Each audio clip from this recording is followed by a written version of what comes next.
11 फेब्रुवारीपासून 12वीच्या परीक्षेला सुरुवात होत आहे। त्या पार्श्वभूमीवर कोल्हापुरातील Vimla Goenka English medium school आणि कॉलेजमध्ये विद्यार्थ्यांना हॉल तिकिटाचं वाटप करण्यात आले आणि सकाळपासून एकच गोंधळ उडालाय। हॉल तिकिटामध्ये चुका आढळून आल्या आहेत। काही विद्यार्थ्यांना तिकीट मिळाली नाहीत, तर काही विद्यार्थ्यांना हॉल तिकीटवर चुकीचे विषय आलेले आहेत। ते विषय शाळेला मुळात नाहीच आहेत।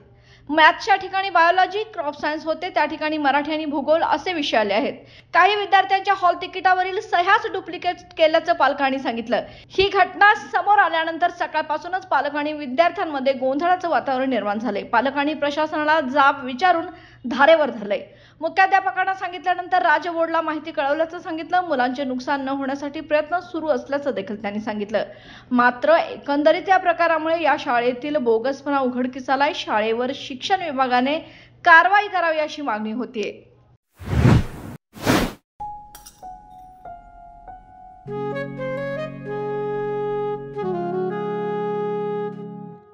बाबा, आज येताना बासुंदी घेऊन या ना। अगं, कालच आपण आईचा वाढदिवस होता म्हणून आणली होती ना। ऐकलं, गोकुळची बासुंदी पुन्हा खावीशी वाटतेय। खरं सांगू, मलाही खावीशी वाटतेय। पुन्हा पुन्हा खावीशी वाटणारी गोकुळ बासुंदी।